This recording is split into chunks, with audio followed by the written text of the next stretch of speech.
ಒಡ್ಡಿ ಗೆದ್ದು ಇವತ್ತು ನಿಮ್ಮ ಮುಂದೆ ಚರಿತ್ರೆಯಾಗಿ ಹೇಗೆ ನಿಂತಿದ್ದಾರೆ ಅನ್ನುವುದರ ಕುರಿತಾದಂತಹ ಒಂದು ಗೋಷ್ಠಿ. ಎಷ್ಟೋ ಜನ ದಮನಿತರು ತಮ್ಮ ಅನುಭವಗಳನ್ನು ತಮ್ಮ ಬದುಕಲ್ಲಿ ಆಡಾಗಿಸಿದ್ದಾರೆ. ಅವರ ಪ್ರತಿನಿಧಿಯಾಗಿ ಕೆಲವಷ್ಟು ಜನ ಮಾತ್ರ ಈ ವೇದಿಕೆಯಲ್ಲಿ ತಮ್ಮ ಅನುಭವಗಳನ್ನು ಹಂಚ್ಕೊಳ್ಳೋಕೆ ಬರ್ತಿದ್ದಾರೆ. ಹಾಗಾಗಿ ದಮನದ ಅನುಭವವನ್ನು ಹಂಚಿಕೊಳ್ಳುವುದಕ್ಕೆ ಈ ಒಂದು ವೇದಿಕೆಗೆ ನಮ್ಮ ಪಕ್ಕದ ಹೊಸಪೇಟೆಯಿಂದ ಕೆ ಗೌಸಿಯಾ ಮೇಡಮ್ ಅವರು ವೇದಿಕೆಗೆ ಬರಬೇಕು. ದಯವಿಟ್ಟು ತಮ್ಮೆಲ್ಲರ ಒಂದು ಚಪ್ಪಾಳೆಯ ಮೂಲಕ ತಮ್ಮ ಮೇಲಾದಂಥ ದಮನವನ್ನು ನ್ಯಾಯವಾಗಿ ಪರಿವರ್ತಿಸಿಕೊಂಡು ಇವತ್ತು ಗೆಲುವಾಗಿ ನಿಂತಂಥವರು ಮೇಡಮ್ ಅವರು. ಹಾಗೆ ದಯವಿಟ್ಟು ವೇದಿಕೆ ಬರಬೇಕು ಗೌಸಿಯಾ ಮೇಡಮ್. ಹಾಗೆ ಮತ್ತೊಬ್ಬರು ಜನ ಚಳವಳಿಯಲ್ಲಿ ತಮ್ಮನ್ನು ಗುರುತಿಸಿಕೊಂಡು ಇಡೀ ತಮ್ಮ ಬದುಕನ್ನ ಜನರಿಗಾಗಿ ಸಮರ್ಪಣೆ ಮಾಡಿದಂತ ಪದ್ಮನಾಭ್ ನಿಲುಗುಳಿ ಕೊಪ್ಪ ಸರ್ ಅವರು, ದಯವಿಟ್ಟು ಅವರು ಕೂಡ ವೇದಿಕೆಗೆ ಬರಬೇಕು. ಹಾಗೆ ಮತ್ತೊಬ್ಬ ನಿರ್ಲಕ್ಷಿತ ಸಮುದಾಯದಿಂದ ಬಂದು ಆ ದಮನದ ವಿರುದ್ಧ ನಿಂತು ಗೆದ್ದಂಥವರು ರೇಣುಕಾ ಪೂಜಾರಿ ಮೇಡಮ್ ಅವರು ಕೂಡ ದಯವಿಟ್ಟು ವೇದಿಕೆ ಬರಬೇಕು. ರೇಣುಕಾ ಪೂಜಾರಿ ಮೇಡಮ್ ಅವರು, ಅವ್ರ ಜೊತೆಗೆ ಈ ಒಂದು ಅನುಭವಕ್ಕೆ ಸಾಕ್ಷಿಯಾಗುವುದಕ್ಕೆ ಉಪಸ್ಥಿತರಾಗಿ ಬಸವರಾಜ ಕುರುಗೋಡು ಸರ್ ಅವರು, BN ಯರದಿಯಾಳ್ ಸರ್ ಅವರು, MK ಸಾಹೇಬ್, ಡಾಕ್ಟರ್ ರವೀಂದ್ರನಾಥ್ ಹೊಸಮನೆ, ದಯವಿಟ್ಟು ಇವರೆಲ್ಲರೂ ವೇದಿಕೆಗೆ ಬರಬೇಕು. ಈ ಒಂದು ಅನುಭವಕ್ಕೆ ಸಾಕ್ಷಿ ಆಗ್ತಕ್ಕಂಥ Basavaraj Kurugod, BN Yaradiyal, MK Saheb, doctor Ravindranath ಹೊಸಮನೆಯವರು ದಯವಿಟ್ಟು. ಇಲ್ಲ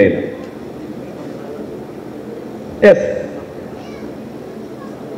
ದಮನ ಅನ್ನುವಂಥದ್ದು ನಿನ್ನೆಯಿಂದ ಬಗೆ ಬಗೆಯಾಗಿ ಗೋಷ್ಠಿಗಳಲ್ಲಿ ಯಾವ ರೂಪದಲ್ಲಿ ಇರ್ತದೆ ಅನ್ನುವುದನ್ನ ನಾವೆಲ್ಲ ಕೇಳಿದ್ದೀವಿ.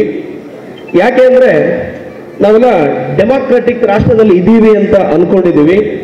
ಆದರೆ ಆ ಡೆಮಾಕ್ರೆಟಿಕ್ ರಾಷ್ಟ್ರದ ಸೂತ್ರಧಾರಿ ಯಾವಾಗಲೂ ಕ್ಯಾಪಿಟಲಿಸ್ಟ್ ಆಗಿರ್ತದೆ ಅನ್ನುವುದನ್ನ ಬಗೆ ಬಗೆಯಾಗಿ ಎಳೆಯಾಗಿ ನಿನ್ನೆಯಿಂದ ನಮ್ಮೆಲ್ಲ ಸಂಪನ್ಮೂಲ ವ್ಯಕ್ತಿಗಳು, ನಮ್ಮೆಲ್ಲ ಹೋರಾಟಗಾರರು, ಚಳವಳಿಗಾರರು ನಿಮ್ಮ ಮುಂದೆ ಬಿತ್ತರಿಸ್ತಾ ಬಂದಿದ್ದಾರೆ.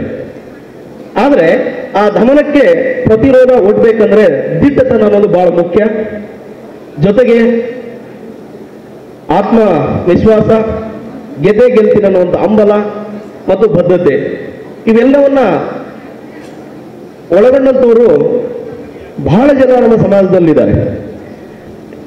ಎಷ್ಟರ ಮಟ್ಟಿಗೆ ಈ ಪ್ರಭುತ್ವ ಅವ್ರನ್ನ ದಮನ ಮಾಡ್ತಾ ಹೋಗಿದೆ ಅಂದ್ರೆ, ಈಗಂತೂ ನಿಮ್ಗೆ ಗೊತ್ತಿದೆ, ಈ 10 ವರ್ಷದಲ್ಲಿ ಪ್ರಶ್ನೆ ಮಾಡತಕ್ಕಂಥ ಪ್ರತಿಯೊಬ್ಬರ ಕುತ್ತಿಗೆಯನ್ನ ಎಷ್ಟು ನೈಸ್ ಆಗಿ ಹಿಸುಕಾಗುತ್ತೆ. ಜೊತೆಗೆ ನೈಸ್ ಆಗಿ ಇಲ್ಲದೇ ಇರುವಂತ ಆಸೆ ಆಮಿಷಗಳನ್ನು ಒಡ್ಡಿ ಅವ್ರ ಹೇಗೆ ಕಟ್ ಹಾಕುತ್ತೆ. ಯಾವುದಕ್ಕೂ ಬಗ್ಲಿಲ್ಲ ಅಂತಂದ್ರೆ ಅವ್ರ ಮೇಲೇನೆ ಹೇಗೆ ತನ್ನ ಒಂದು ಕ್ರೂರ ಪ್ರಭಾವವನ್ನು ಬೀರುತ್ತೆ ಅನ್ನುವುದನ್ನ ನಾವು ಪ್ರತಿನಿತ್ಯ ನೋಡ್ತಾ ಇದ್ದೀವಿ. ಆದರೂ ಕೂಡ ಈ ಒಂದು ಮಣ್ಣಿನ ಗುಣ ಪ್ರತಿರೋಧ ತೋರುವಂಥದ್ದು ಬುದ್ಧನಿಂದ, ಬಸವನಿಂದ, ಕನಕನಿಂದ, ನೂರಾರು ಜನ ಶರಣರಿಂದ, ಅಂಬೇಡ್ಕರ್ ವರೆಗೂ ಕೂಡ ನಾವು ಈ ಪ್ರತಿರೋಧದ ಮುನ್ನೆಲೆಗಳನ್ನು ನೋಡಿದ್ದೀವಿ. ಹಾಗೆ ಅಂತಾರಾಷ್ಟ್ರೀಯ ಮಟ್ಟದಲ್ಲಿ ಮಾರ್ಕ್ಸ್ ಇರ್ಬೋದು, ಲೆನಿನ್ ಇರ್ಬೋದು, ಎಂಗೆಲ್ಸ್ ಇರ್ಬೋದು, ನೂರಾರು ಜನ ಮಹಾನ್ ಮಹನೀಯರು ಈ ಒಂದು ಯಜಮಾನಿಕೆಯ ಸಂಸ್ಕೃತಿ ವಿರುದ್ಧ ತಿರುಗಿ ಬಿದ್ದು ಸಮಾಜ ನಿರ್ಮಾಣ ಮಾಡೋದಕ್ಕೆ ಏನೆಲ್ಲ ಪ್ರತಿರೋಧ ಒಡ್ಡಿದ್ದಾರೆ ಮತ್ತು ಅದಕ್ಕೋಸ್ಕರ ಎಷ್ಟೆಲ್ಲ ದೌರ್ಜನ್ಯಕ್ಕೆ ಒಳಗಾಗಿದ್ದಾರೆ ಗೊತ್ತಿದೆ. ಹಾಗಾಗಿ ಅದು ವೈಯಕ್ತಿಕ ಆಗಿರ್ಬೋದು ಅಥವಾ ಸಾಮೂಹಿಕವಾಗಿರ್ಬೋದು, ಇಂಥ ಪ್ರತಿರೋಧಗಳನ್ನು ಒಡ್ಡುವಂಥದ್ದು ಅನಿವಾರ್ಯ ಮತ್ತು ಅವಶ್ಯ. ಅಂಥ ನೂರಾರು ಅನುಭವಗಳನ್ನ ಇವತ್ತು ನಿಮ್ಮೊಂದಿಗೆ ಮೆಲುಕಾಗ್ತಾ ಇದ್ದಾರೆ. ಮೊದಲನೇದಾಗಿ ನಾನು ವೇದಿಕೆ ಇರ್ತಕ್ಕಂಥ ಪ್ರತಿರೋಧದ ವಿರುದ್ಧ ನಿಂತು ದಿಟ್ಟೆಯಾಗಿ ಗೆದ್ದಂಥವರು ಕೆ ಗೌಸಿಯಾ ಹೊಸಪೇಟೆ ಮೇಡಮು. ಇವ್ರ ಬಗ್ಗೆ ಒಂದು 2 ಮಾತುಗಳಲ್ಲಿ ಹೇಳುವುದಾದ್ರೆ, 2008-9 ಸಂದರ್ಭದಲ್ಲಿ ಕರ್ನಾಟಕದಲ್ಲಿ ಒಂದು ಕ್ಷುಬ್ರ ರಾಜಕೀಯ ವಾತಾವರಣ ಶುರುವಾಗಿತ್ತು. ಏನು ನಾವು of the people, by the people, for the people ಅಂತೀವೋ ಅದಕ್ಕೆ ವಿರುದ್ಧವಾದಂಥ ಸರ್ಕಾರ ರಚನೆಯಾಗಿ ರಿಪಬ್ಲಿಕ್ ಆಫ್ ಬಳ್ಳಾರಿ ಸ್ಥಾಪನೆ ಆಗುವ ಸಂದರ್ಭದಲ್ಲಿ ನಿಮಗೆಲ್ಲ ಗೊತ್ತಿರುವ ಹಾಗೆ ಈಗಲೂ ನೀವು ಹೊಸಪೇಟೆಗೆ ಹೋದ್ರೆ KSRTC ಬಸ್ ಸ್ಟ್ಯಾಂಡ್ ಇಂದ ರೈಲ್ವೆ ಸ್ಟೇಷನ್ಗೆ ಹೋಗುವಾಗ ಅಲ್ಲಿ ಕ್ಯಾನಲ್ ಪಕ್ಕದಲ್ಲಿ ಒಂದು ಹೋಟ್ಲ ಇದೆ. ದೊಡ್ಡದಾದಂಥ ಬೃಹದಾಕಾರದ ಒಂದು ಹೋಟೆಲ್, ಎನೋಬಲ್ ಇಂಡಿಯಾ 5 ಸ್ಟಾರ್ ಹೋಟೆಲ್ ಅಂತ ಹೇಳಿ. ಆ ಹೋಟೆಲಿನ ಎಡಗೋಡೆ ಕಂಪೌಂಡಿಗೆ ಒಂದು ಪುಟ್ಟದಾದಂಥ ಗುಬ್ಬಿ ಗೂಡಿದೆ. ಆ ಮನೆ ಒಡೆದು ಹಾಕಬೇಕು ಮತ್ತು ತಮ್ಮ ಒಂದು ಅಂದಕ್ಕೆ ಅದು ಅಲಂಕಾರಕ್ಕೆ ಚಂದವಾಗಿ ಕಾಣುವುದಿಲ್ಲ ಅನ್ನೋ ಕಾರಣಕ್ಕೋಸ್ಕರ ಆ ಮನೆಯ ಮೇಲೆ ದೌರ್ಜನ್ಯ ಮಾಡಿ ಕಿತ್ಕೊಳ್ಳೋದಕ್ಕೆ ಪ್ರಯತ್ನ ಪಟ್ಟರು. ಆ ಮನೆ ಬೇರೆ ಯಾರ್ದು ಅಲ್ಲ, ಗೌಶಿಯಾ ಮೇಡಮ್ ಅವ್ರದ್ದು. ಆದ್ರೆ ಅಂಥ ದೊಡ್ಡ ಫ್ಯೂಡಲಿಸ್ಟು ಯಜಮಾನರ ವಿರುದ್ಧ ದಿಟ್ಟವಾಗಿ ನಿಂತು ಅವ್ರ ವಿರುದ್ಧ ನ್ಯಾಯಸ್ಥಾನದಲ್ಲಿ ದಾವೆ ಹೂಡಿ ಅವರೆಷ್ಟೋ ದೌರ್ಜನ್ಯಗಳ ಮಾಡಿದ್ರು, ಬಾಡಿ ಗುಂಡಾಗಳನ್ನು ಕಳಿಸಿದ್ರು, ಪೊಲೀಸರಿಂದ ಎದುರಿಸಿದ್ರು, ಬೇರೆ ಬೇರೆ ಎಲ್ಲ ರೂಪಗಳನ್ನು ಮಾಡಿದ್ರು ಕೂಡ ಅವೆಲ್ಲವಕ್ಕೂ ಬಗ್ಗದೆ ದಿಟ್ಟವಾಗಿ ನಿಂತು ಗೆದ್ದು ಇವತ್ತು ನಮ್ಮ ಮುಂದೆ ಅವರು ದಮನದ ವಿರುದ್ಧದ ಪ್ರತಿರೂಪವಾಗಿ ನಮ್ಮ ಮುಂದೆ ಕೂತಿದ್ದಾರೆ. ಅಂದ್ರೆ ಒಬ್ಬ ಜ್ಞಾನವಂತ ಮಹಿಳೆ ಮನಸ್ಸು ಮಾಡಿದ್ರೆ ದಿಟ್ಟತನದಿಂದ ಸಮಾಜಕ್ಕೆ ಹೇಗೆ ಗಟ್ಟಿಯಾಗಿ ನಿಂತು ಬೆಟ್ಟವನ್ನು ಕೂಡ ಕುಟ್ಟಬಹುದು ಅನ್ನುವುದಕ್ಕೆ ನಮಗೆ ಉತ್ತರವಾಗಿ ನಿಂತವರು. ಹಾಗಾಗಿ ಆ ಒಂದು ಅನುಭವ ಹೇಗಿತ್ತು ಅವ್ರದ್ದು ಮತ್ತು ಉಳಿದಂಥವ್ರಿಗೆಲ್ಲರಿಗೂ ಕೂಡ ಅದೊಂದು ಆದರ್ಶವಾಗುವಂಥದ್ದು ಮತ್ತು ನಾವು ಕೂಡ ಬಲವನ್ನು ತುಂಬಿಕೊಳ್ಳೋಕೆ ಬೇಕಾದಂಥದ್ದು. ಅಂತಹ ಅನುಭವಗಳನ್ನ, ತಮ್ಮ ಜೀವನದಲ್ಲಿ ನಡೆದಂತಹ ಘಟನೆಗಳನ್ನ ದಯವಿಟ್ಟು ನಾವೆಲ್ಲರೂ ಕೂಡ ಕಾತರದಿಂದ ಕೇಳೋದಕ್ಕೆ ಕುತೂಹಲಿಗಳಾಗಿದ್ದೀವಿ ಮತ್ತು ಆ ರೋಚಕವಾದಂಥ ಒಂದು ವಿಷಯ ಕೂಡ ನಮಗ ಬೇಕು ಸಮಾಜಕ್ಕೆ, ನಮ್ಮನ್ನು ಗಟ್ಟಿಗೊಳಿಸೋದಕ್ಕೆ. ಹಾಗಾಗಿ ದಯವಿಟ್ಟು ಗೌಶಿಯಾ ಮೇಡಮ್ ಅವರು ವೇದಿಕೆ ಬಂದು ತಮ್ಮ ಅನುಭವವನ್ನ ಇಲ್ಲಿ ಹಂಚ್ಕೊಳ್ಬೇಕಂತೇಳಿ ಅವರಲ್ಲಿ ವಿನಂತಿ ಮಾಡ್ಕೊಳ್ತೀನಿ. ದಯವಿಟ್ಟು ಒಂದು ನಿಮಿಷ ಅನುಭವವನ್ನ ಹಂಚ್ಕೊಳ್ಳೋದಕ್ಕೆ ತಮ್ಮೆಲ್ಲರಿಗೂ ಕೂಡ ಒಂದು 15 ನಿಮಿಷ ಸಮಯ ಇರ್ತದೆ. ಯಾಕಂದ್ರೆ ಊಟ ಸಮಯ ಆಗಿರೋದ್ರಿಂದ ಆ 15 ನಿಮಿಷದಲ್ಲಿ ನಿಮ್ಮ ಜೀವನದಲ್ಲಿ ನಡೆದಂತ ಅನುಭವನ ದಯವಿಟ್ಟು ಇಲ್ಲಿ ಹೇಳ್ಬೇಕು. ದಯವಿಟ್ಟು ಮೇಡಮ್.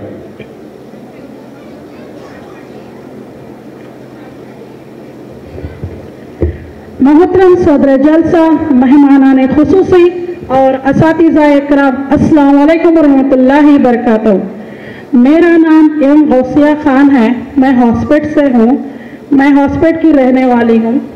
मेरे ऊपर जो चला, मतलब अभी इन्होंने बताया कि घर के सिलसिले में, जी हाँ बिल्कुल है। मेरा घर जो है जनार्दन रेड्डी का होटल है, एनोबल इंडिया बोल के, अभी रॉयल आर्चिड के नाम से वो होटल चल रहा है। उसके बाजू में ही मेरा मकान है।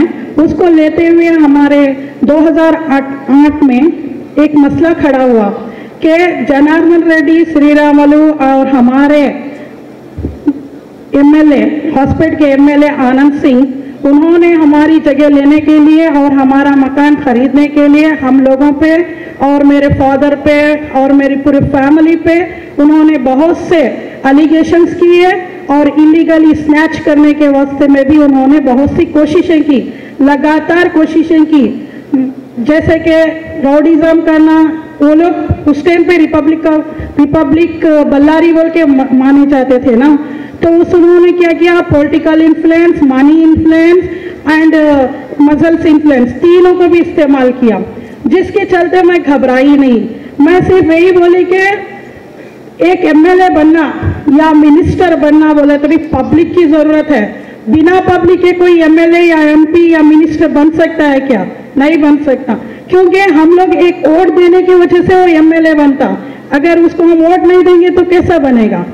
तो मैंने भी कहा कि मेरी भी एक लड़ाई सच्चाई की है और मैं इस सच्चाई की लड़ाई के लेके सामने आऊंगी और इसको जीत के भी दिखाऊंगी। क्योंकि मेरा एक मकान जो है वो एक मकान नहीं। उन्होंने मुझे कहा कि हमारे होटल के सामने आपका एक मकान बहुत क्या ताजमहल है क्या? बोले। मैंने बोला जी, आपका होटल जिस तरह ताजमहल है वैसे ही मेरा घर भी मेरे लिए ताजमहल से कम नहीं है, बोली मैं।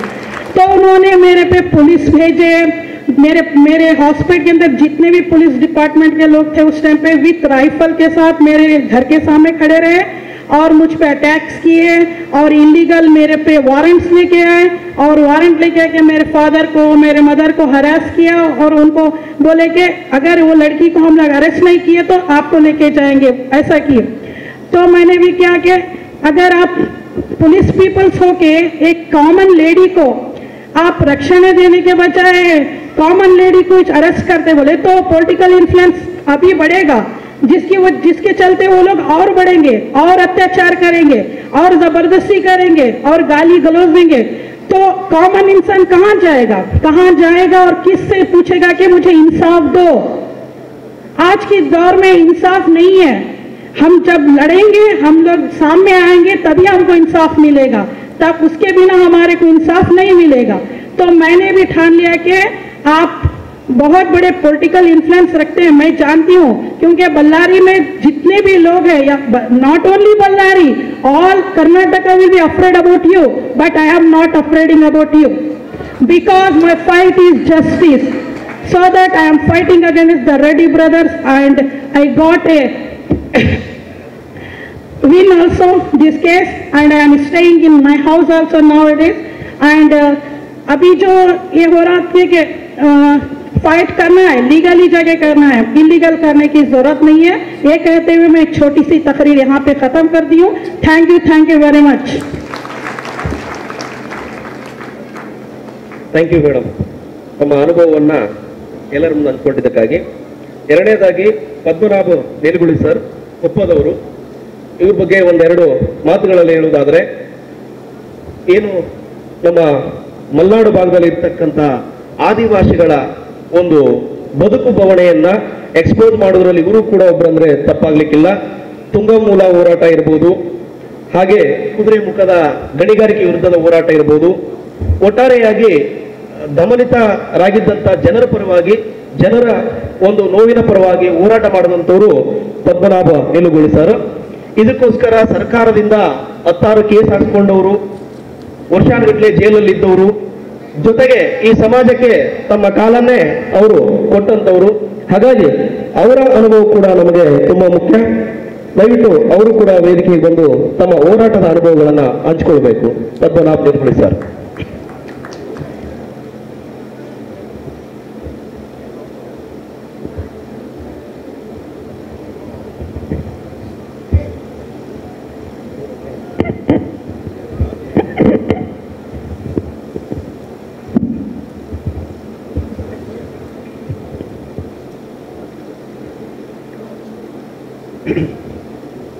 ಎಲ್ರಿಗೂ ಲಾಲ್ ಸಲಾಂ. ಕಳೆದ ಈ 2 ದಿನ ಸಿಂಧನೂರು ಒಂದು ಹೊಸ ರಾಜಕೀಯ ವಾತಾವರಣಕ್ಕೆ ನಾಂದಿಯಾಗಿದೆ ಅಂತ ಹೇಳಿದರೆ ತಪ್ಪಾಗಲಿಕ್ಕಿಲ್ಲ. ಈಗ ನಿನ್ನೆ ಬೆಳಿಗ್ಗೆಯಿಂದನೂ ಸತತವಾಗಿ ಹಲವು ಗೋಷ್ಠಿಗಳು ಇಲ್ಲಿ ನಡೆದಿದೆ. ಹಲವಾರು ವಿಚಾರಗಳ, ಗಂಭೀರ ವಿಚಾರಗಳ ಬಗ್ಗೆ ತಮ್ಮ ವಿಚಾರಗಳನ್ನು ಮಂಡಿಸಿದ್ದಾರೆ. ಈ ಕಾರ್ಯಕ್ರಮಕ್ಕೆ ಬಂದಂಥ ಎಲ್ಲ ಸಭಿಕರು ಬಹಳ ಗಂಭೀರವಾಗಿ ಇದರೊಂದಿಗೆ ಪಾಲ್ಗೊಂಡಿದ್ದಾರೆ. ಇವಾಗ ನನಗೆ ಮುಖ್ಯವಾಗಿ ದಮನ ಏನಿದೆಯೋ, ದಮನದ ಅನುಭವವನ್ನು ಮಾತಾಡಬೇಕು ಅಂತೇಳಿ ನಮ್ಮ ಸೂಳಿಬಾವಿ ಸರ್ ಫೋನ್ ಮಾಡಿ ಕರೆದಾಗ, ಮೇ ಸಾಹಿತ್ಯ ಮೇಳದಲ್ಲಿ ಪಾಲ್ಗೊಳ್ಳೋದೇ ಒಂದು ಬಹಳ ದೊಡ್ಡ ಅನುಭವ. ಅಂಥದ್ರಲ್ಲಿ ನನ್ನ ಅನುಭವವನ್ನು ಹಂಚ್ಕೊಬೇಕು ಅಂತ ಹೇಳಿದಾಗ ಬಹಳ ಸಂತೋಷವಾಗಿ ಒಪ್ಕೊಂಡು ನಾನು ಈ ಕಾರ್ಯಕ್ರಮಕ್ಕೆ ಬಂದಿದ್ದೀನಿ. ಈಗ ನಮಗೆ ಬರೀ 15 ನಿಮಿಷದಲ್ಲಿ ಮುಗಿಸ್ಬೇಕು ಅಂತ ಹೇಳಿದ್ದಾರೆ. ಊಟದ ಸಮಯ, ಎಲ್ಲರೂ ಹಸಿವಾಗಿದೆ. ಆದರೆ ಮಲೆನಾಡಿನ ಆದಿವಾಸಿಗಳ, ರೈತರ, ಅಲ್ಲಿನ ದುಡಿಯುವ ಜನರ, ದಲಿತರ ಹೋರಾಟದ ದಮನದ ಬಗ್ಗೆ ಮಾತಾಡಬೇಕಾದ್ರೆ ಬಹಳ ಟೈಮ್ ಬೇಕು. ಕರ್ನಾಟಕ ಚರಿತ್ರೆಯಲ್ಲಿ ಬಹಳ ಮುಖ್ಯವಾಗಿ ಗುರುತಿಸಬಹುದಾದಂಥ ದಮನದ ಸ್ವರೂಪವನ್ನು ಮಲೆನಾಡಿನ ಚಳವಳಿ ಎದುರಿಸಿದೆ. ಹಾಗಾಗಿ ನನ್ನ ಈ ಅವಧಿಯಲ್ಲಿ ಸಂಕ್ಷಿಪ್ತವಾಗಿ ಒಂದಷ್ಟು ಹೇಳಲಿಕ್ಕೆ ನಾನು ಪ್ರಯತ್ನ ಮಾಡ್ತೀನಿ. ಮೊದಲನೇದಾಗಿ ವೇದಿಕೆ ಮೇಲಿರುವಂಥ ಪ್ರಮುಖರೇ ಮತ್ತು ನಾಡಿನ ವಿವಿಧ ಮೂಲೆಗಳಿಂದ ಬಂದಂಥ ವಿವಿಧ ಸಂಘಟನೆಯ ಹೋರಾಟಗಾರರೇ, ವಿವಿಧ ವಿಚಾರಗಳ ಬಗ್ಗೆ ಅಧ್ಯಯನ ಮಾಡಿದ ಬುದ್ಧಿಜೀವಿಗಳೇ, ಪ್ರಗತಿಪರರೇ, ಬಹಳ ಮುಖ್ಯವಾಗಿ ಮಹಿಳಾ ಸಂಗಾತಿಗಳು ಈ ಕಾರ್ಯಕ್ರಮದಲ್ಲಿ ಬಹಳ ಗಂಭೀರವಾಗಿ ನಿನ್ನೆಯಿಂದ ಪಾಲ್ಗೊಂಡಿದ್ದಾರೆ. ಮಹಿಳಾ ಸಂಗಾತಿಗಳೇ, ಆಮೇಲೆ ಒಟ್ಟಾರೆ ಈ ಕಾರ್ಯಕ್ರಮದ ಏನು ಘೋಷಣೆ ಇದೆಯೋ, ಘೋಷಣೆ ಅಥವಾ ಒಂದು ನಮ್ಮ ಮುಂದಿನ ದಾರಿ ಅಂತ ಹೇಳೋದಾದ್ರೆ ಅಸಮಾನ ಭಾರತ ಸಮಾನತೆಗೆ ಸಂಘರ್ಷ ಅನ್ನುವಂಥ ಏನು ಒಂದು ನಮ್ಮ ಕರ್ತವ್ಯದ ಇದನ್ನ ಎಚ್ಚರಿಸುವ ರೀತಿಯಲ್ಲಿ ಆ ಘೋಷಣೆ ಏನಿದೆಯೋ ಅದನ್ನ ಇಟ್ಕೊಂಡು ನಾವು ದಮನದ ವಿಷಯ ಮಾತಾಡಬೇಕಾದದ್ದು ಬಹಳ ಅಗತ್ಯ ಇದೆ. ಈಗ ಮತ್ತೊಂದು ಬಹಳ ಮುಖ್ಯವಾದ ವಿಚಾರ, ಈ ಕಾರ್ಯಕ್ರಮದ ಯಶಸ್ಸಿಗೆ ನಮಗೆ ಕಾಣ್ತಿರೋದು ಮೊನ್ನೆ ನಾವು ಬರ್ತಾ ಇದ್ದಾಗನೇ ಇಲ್ಲಿನ ಹೋರಾಟಗಾರರು, ಮುಖ್ಯವಾಗಿ ಸಿಂಧನೂರಿನ ಜನತೆ, ಸುಳಿಬಾವಿಯವರು ಬಹಳ ಪ್ರೀತಿಯಿಂದ ನಮ್ಮನ್ನ ಬರಮಾಡ್ಕೊಂಡ್ರು, ಬಹಳ ಎಲ್ಲರನ್ನು ಪರಿಚಯ ಮಾಡಿಕೊಂಡ್ರು, ಸುಮಾರು ವಿಷಯ ನಾವು ಈ ನಡುವೆ ಮಾತಾಡ್ಕೊಂಡ್ವಿ. ಇದಲ್ಲದೆ ಇನ್ನೊಂದು ವಿಚಾರ ನಮಗೆ ನಿನ್ನೆಯಿಂದ ಕಾಣ್ತಿರೋದು ವಿದ್ಯಾರ್ಥಿಗಳು. ಈ ಅಸಮಾನತೆಯ ಭಾರತದ ಪರಿಸ್ಥಿತಿಯಲ್ಲಿ ಸಂಘರ್ಷ ಮಾಡುವ ಸಂದರ್ಭದಲ್ಲಿ ವಿದ್ಯಾರ್ಥಿಗಳು ವಾಲಂಟಿಯರ್ ಆಗಿ ಎಲ್ಲಿ ಕೆಲಸ ಮಾಡ್ತಿರೋದು, ಗಂಭೀರ ವಿಚಾರದಲ್ಲಿ ಚರ್ಚೆ ಮಾಡಿಕೊಂಡಿರುವಂತ ಅಥವಾ ಅದರ ಬಗ್ಗೆ ಚಿಂತನೆ ನಡೆಸಿದಂಥ ವಿಚಾರವಾದಿಗಳ ಅವರ ಕೈಗೆ ನೀರಿನ ಗ್ಲಾಸ್ ತಂದು ನೀರು ಕುಡಿಯಬೇಕಾ ಸರ್ ಅಂತ ಹೇಳಿ ನೀರು ಕೊಡ್ತಿರುವಂತಹ ವಿದ್ಯಾರ್ಥಿಗಳ ಈ ಕಾಳಜಿ ಇದೆಯಲ್ಲ, ಬಹಳ ಮೆಚ್ಚಬೇಕಾದದ್ದು, ಅಭಿನಂದಿಸಬೇಕಾದ್ದು. ಅದಲ್ಲದೆ ಇನ್ನೊಂದು ಬಹಳ ಮುಖ್ಯವಾದಂಥ ವಿಚಾರ, ಇಸ್ಲಾಮಿಯ ಈ ಸಂಘಟನೆಯ ಕಾರ್ಯಕರ್ತರು ನಿನ್ನೆಯಿಂದ ಸುಮಾರು ನನ್ನ ಜೊತೆಗೆ ಅವರು ಮಾತಾಡಿದ್ರು ಕೂಡ, ಇಲ್ಲಿನ ಊಟ ಇತರ ವ್ಯವಸ್ಥೆಯಲ್ಲಿ ನಾವು ಈ ಕಾರ್ಯಕ್ರಮ ಯಶಸ್ಸು ಮಾಡಬೇಕು, ಇದು ನಮ್ಮ ಜವಾಬ್ದಾರಿ, ನಮ್ಮ ಕರ್ತವ್ಯ, ನಾವು ಇಲ್ಲಿ ಏನಾದರೂ ಒಂದು ಸಮಾಜಕ್ಕೆ ನಮ್ಮ ಕೊಡುಗೆಯನ್ನು ಕೊಡಬೇಕು ಅಂತ ಹೇಳಿ ಅವರು ಕೈ ತೊಡಿಸಿದೆಯಲ್ಲ, ಬಹಳ ಗಂಭೀರವಾಗಿ ಅವರನ್ನು ಅಭಿನಂದಿಸಬೇಕು. ಅವರ ಎಲ್ಲರನ್ನು ಕೈಯನ್ನು ಬಲಪಡಿಸೋದಕ್ಕೆ ನಾವೆಲ್ಲರೂ ಜೊತೆಗೂಡಬೇಕು. ಅವರನ್ನ ನಾನು ಈ ಸಂದರ್ಭದಲ್ಲಿ ಅಭಿನಂದಿಸಕ್ಕೆ ಇಷ್ಟಪಡ್ತೇನೆ. ಇನ್ನೊಂದು ಮುಖ್ಯವಾಗಿ, ನಿನ್ನೆ ಬೆಳಿಗ್ಗೆಯಿಂದಲೇ ನಿರೂಪಣೆ ಆರಂಭ ಮಾಡಿದ ಅನುಪಮ ಮೇಡಮ್ ಬಹಳ ಅವರ ಅಲ್ಲಿಂದ ನಾನು ನೋಡ್ತಾ ಇದ್ದೀನಿ, ಬೆಳಿಗ್ಗೆಯಿಂದ ಬಿಡುವಿಲ್ಲದೆ ಅವರು ಓಡಾಡ್ತಾ ಈ ಕಾರ್ಯಕ್ರಮದ ಯಶಸ್ಸಿಗೆ ಶ್ರಮಿಸ್ತಿರುವಂಥದ್ದು.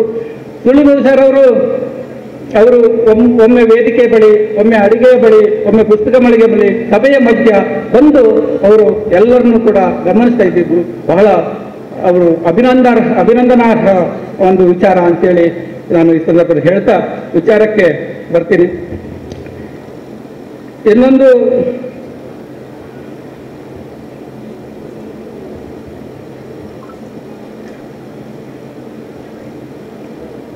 ಇದು ಮೇ ತಿಂಗಳು, ದಮನದ ವಿಚಾರ ಬಂದಾಗ ಮೇ ತಿಂಗಳು ಜಗತ್ತಿನ ಜನರನ್ನ ಬೆಳೆದೆಬ್ಬಿಸುತ್ತೆ.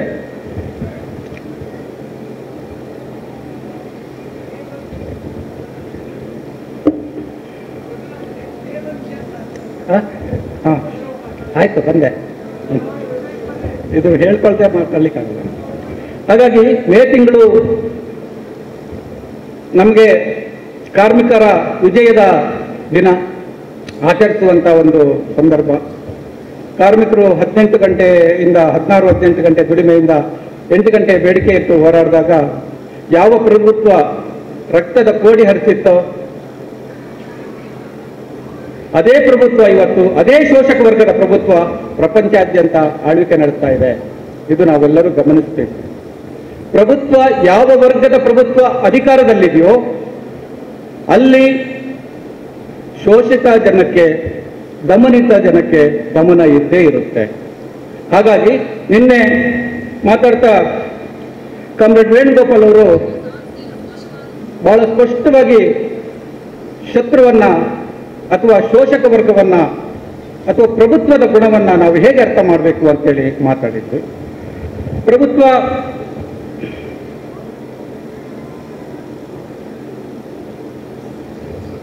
ಈಗ ಇಲ್ಲಿ ನಮ್ಮ ಮೊದಲನೇ ಭಾರತದ ಬಂಧಿಸಲ್ಪಟ್ಟ ನಿನ್ನ ಬಿಡುಗಡೆಗೊಳಿಸಿದಂಥ ಉದ್ಘಾಟನಾ ಕಾರ್ಯಕ್ರಮದಲ್ಲಿದ್ದಂಥ ಘೋಷಣೆ ವರ್ಗ ಅಸಮಾನತೆ, ಅಸಮಾನ ಭಾರತದಲ್ಲಿ ಪ್ರಮುಖ ಅಸಮಾನತೆ ವರ್ಗ ಅಸಮಾನತೆ ಅಂತ ನಾವು ಈ ಎಲ್ಲ ಬಾಕಿ ಉಳಿದಂತೆ ಎಲ್ಲ ಅಸಮಾನತೆಗೆ ತಾಯಿ ಯಾವುದಪ್ಪ ಅಂತಂದ್ರೆ ಭಾರತದಲ್ಲಿ ವರ್ಗ ಅಸಮಾನತೆ.